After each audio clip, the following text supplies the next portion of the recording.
dari Bukit Utang. Mas ini, saya rasa teko mas. Angel. Dino penane wis dilos-los. Tadi ada yang utang 1 Bang. Tuh. Oh, Iya, Mas Iskandar. oh.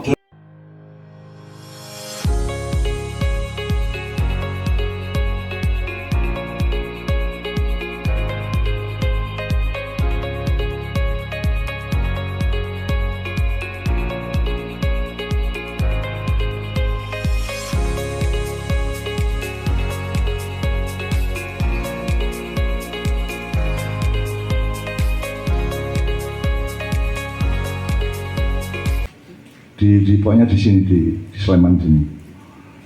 Nah itu saya bikin draft mas, mau bikin disertasi, saya menawarkan suatu penelitian dengan metode yang saya karang sendiri gitu ya. Mergo aku ya orang sekolah, jadi aku ngarang dewe gitu ya. Terus saya serahkan kepada Pak Cotton Flower, juga kepada Ben White, dan mereka mengatakan, loh Cak Nun gimana? Cak Nun kita undang ke sini untuk supaya kita yang belajar kepada Cak Nun, kok malah Cak Nun mau belajar jadi dokter di sini. Nggak ada gunanya dokter itu. Kami justru mau belajar kepada Cak Nun. Aku lagi ngomongin ngono kuwi deh.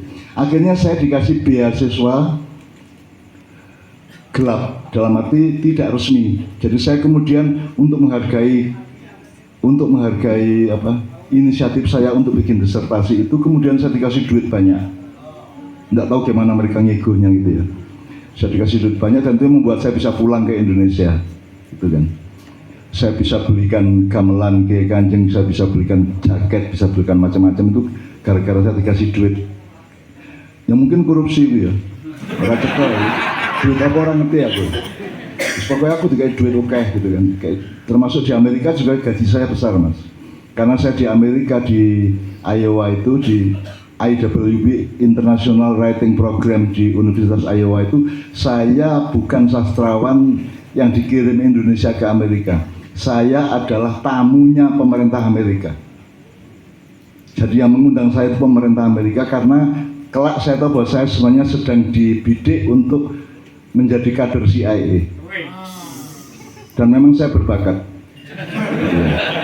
Jadi saya mendapat fasilitas yang luar biasa selama di Amerika itu. Jadi misalnya gini, aku neng Iowa, arep nang Cedar Rapids, kota agak besar di sekitar Iowa. Kemudian saya ke St. Louis, kemudian ke Chicago, kemudian ke Ithaca, kemudian ke Washington, New York, sampai ke Manji City, ke Columbus, Athens, Indianapolis dan seterusnya itu. Jadi saya ternyata di paspor saya itu ada lembaran di dalam paspor saya itu bahwa saya itu tamu negara. Jadi itu di atas semua universitas aku tamu negara kok. Jadi saya dikasih sopir, dikasih mobil, dikasih guide mas. Jadi saya itu dididik, dikader untuk menjadi agen internasional. Jadi saya di Turki nang ndi kae. Kalau misalnya saya mau dari New York saya ke Ithaca itu tempat Cornell University itu ya. Saya ke Ithaca terus dengan niat saya mau lihat Niagara Falls ya. Begitu aku tekan airport aku ndelok Niagara Falls, ada air terjun yang sangat besar yang dari airport itu kelihatan. Terus aku mikir, iku lak meng banyu mudhun to ngono aku. Aku kayak ngopo repot-repot ndelok banyu mudhun ning dindi ning grojokan ning sawahku ya ono banyu mudhun. Ini kayak gede ning ngono tok. Akhirnya saya membatalkan untuk ke Niagara Falls mas, dan saya boleh minta tiket kemanapun saja, dan itu dengan mudah. Dan misalnya saya sudah punya tiket Ithaca, Chicago, terus tiba-tiba saya switch mau ke Indianapolis, saya dikasih tanpa apa-apa, tanpa ada prosedur apa-apa, aku langsung dikasih. Jadi karena saya begitu pentingnya sebagai calon agen CIA itu ya. Dan mereka juga tahu bahwa saya itu bisa masuk kemana-mana, belusuk nang diwae.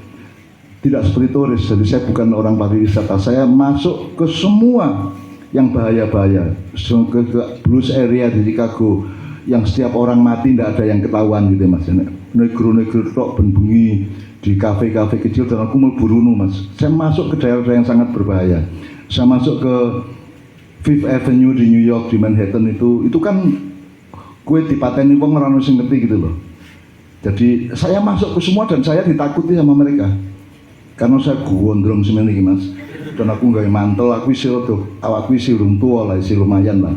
Dan ketika itu Bruce Lee sedang mulai populer dan mereka takut sama orang timur. Jadi ini ono di Manhattan tuh ada orang ngumpul nunggu bis itu, nah aku teko udah Melayu Mas. No Melayu deh. Jadi rumah sana aku Bruce Lee sekolah Indonesia itu. Jadi saya punya pengalaman yang bermacam-macam dan itu bagian dari yang saya masuki dari pintu puisi tadi Mas.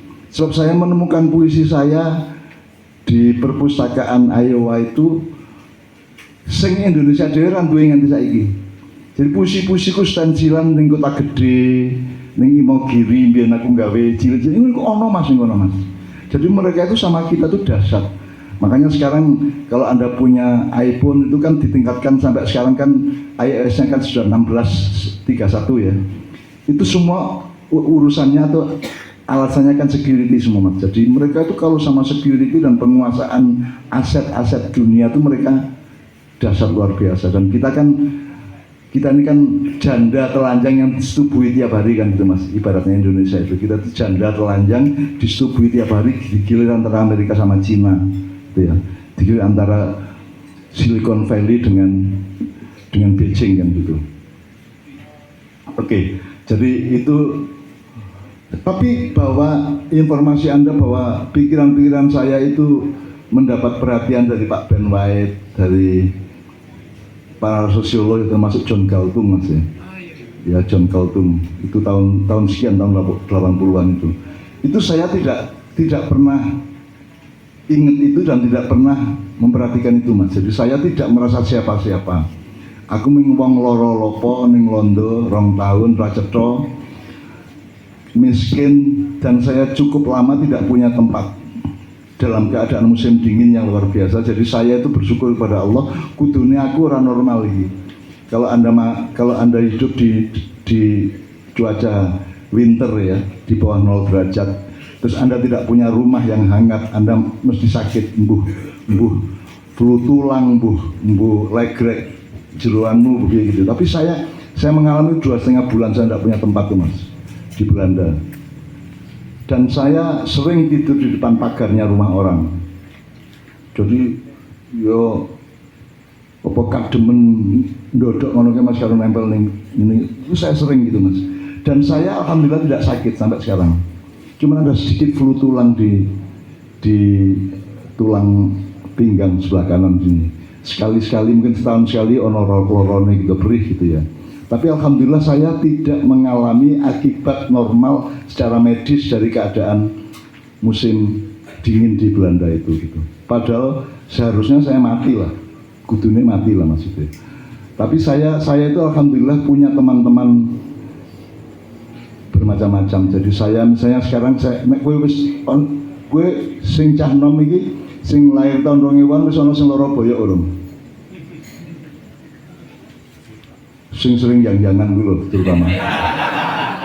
Dan nek wis tuwa ngene iki mesti pemane kurang ngombe Mas ya. Saya itu loro boyok juga gitu ya. Jadi saya kadang-kadang itu kumat. Loro banget dadi nek rukuk wis ora kuat. Dadi Allahu Akbar wis ngene iki, ora iso ngene lho Mas.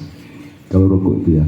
Nah, saya itu punya banyak sekali teman, manusia maupun non manusia, yang menyayangi saya dan menyembuhkan saya kalau sakit. Dan itu ada berbagai macam peristiwa besar tahun 2002 dan seterusnya ya. Termasuk saya 3 hari yang lalu itu dari gini, saya itu kalau di rumah ning kamar ngeledak, aku nek ono apa-apa aku ditangeke Mas. Ditepuk bahu saya atau dipites kaki saya, jempol saya, atau pokoknya saya disopo dia dibangunkan. Nah kemarin tuh saya didengkul Mas. Saya tuh sakit boyok, ono sendengkul aku dijel, aku tangi, waras Mas. Jadi saiki aku sehat walafiat di boyokku iki. Jadi carane mareke lara boyok iki jebul ngono kuwi Mas. Bergaul karo sing non manusia gitu ya.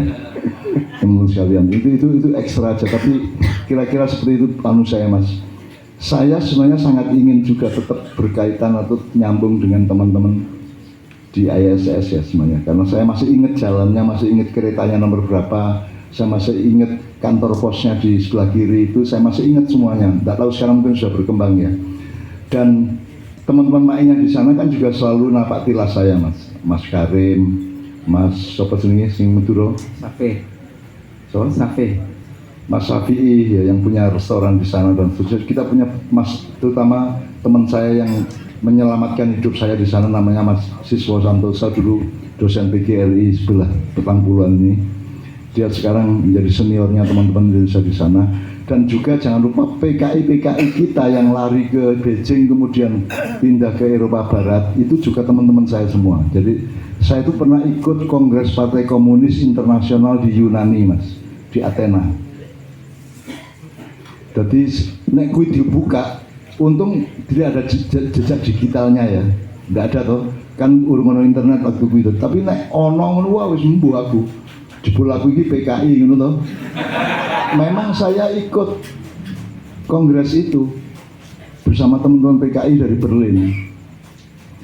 Dan saya menemukan bahwa sebenarnya ateis itu tidak ada. Kalau komunis ada, itu ideologi sosial, Mas, ideologi politik dan ekonomi gitu ya. Tapi kalau ateis itu kan urusan teologi. Saya tidak percaya ada ateis. Jadi tidak ada orang yang anti Tuhan atau tidak percaya adanya Tuhan, itu tidak ada. Yang ada adalah idiomatik mereka berbeda. Pokoknya yang penting mereka itu percaya ada yang tidak terbatas, sementara manusia itu terbatas gitu, Cok. Bahwa namanya itu Allah apa Yehova apa Sang Hyang Menang monggo gitu. Tapi pokoknya ada yang tidak terbatas yang berkuasa atas seluruh kehidupan ini gitu ya. Nah, saya ketika saya naik pesawat dari Berlin ke Athena, itu kita lewat Yugoslavia, Mas, yang ada lewat Hungaria. Jadi Jerman, Swiss, terus saya lewat Hungaria, di atas Hungaria Beograd, Mas ya. Itu pesawatnya ini Mas. Pokoknya wis ndepiping kabeh lah. 1-2 kali pramugari dan pilotnya masih ngomong, tapi setelah agak lebih parah lagi gini-gininya, turbulennya ya. Akhirnya wis sepi kabeh, wis meneng kabeh, Mas. Jadi wis gari innalillah kan gitu kan, wis ora ono harapan lah. Nah, saya waktu itu kan masih penyair, saya masih muda dan saya masih usil kan. Saiki aku arep ndonga nek Gusti Allah ora nyelametke ya aku ora slamet. Dadi aku mending aku santai wae gitu. Terus aku ngadeg, Mas. Dadi aku ngadeg ke pesawat ngene iki, aku ngadeg delalap-delalap nyekel terus tak parani kanca-kanca PKI kuwi. Wah, mereka ndepiping wedi banget ngono kae. Terus aku langsung tak parani Al-Fatihah. Ngene kabeh, Mas. Bajingan jebul Al-Fatihah kok. Tak parani Al-Fatihah. Ngene kabeh, Mas. Jebul ya apa Al-Fatihah. Itu yang membuat saya secara empiris membuktikan bahwa ateis itu tidak ada.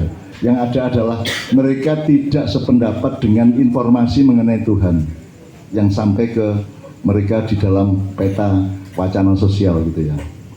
Jadi kalau dia pasti mengakui bahwa dia terbatas dan ada yang tidak terbatas. Bahkan setiap orang tidak bisa mengatur kencingnya masing-masing, bahwa kamu kencing, kamu BL itu adalah aturan dari sesuatu yang di luar diri kamu, yang di atas kamu gitu kan. Kowe ora iso jadwal nguyuhmu ora iso to. Gitu kan. Jadi ada yang tidak terbatas di atas kita itu. Oke, saya jawab Anda sampai segitu kira Mas ya. Yang seperti aku ora kuliah, aku dosen. Sorry. Ya. Oke.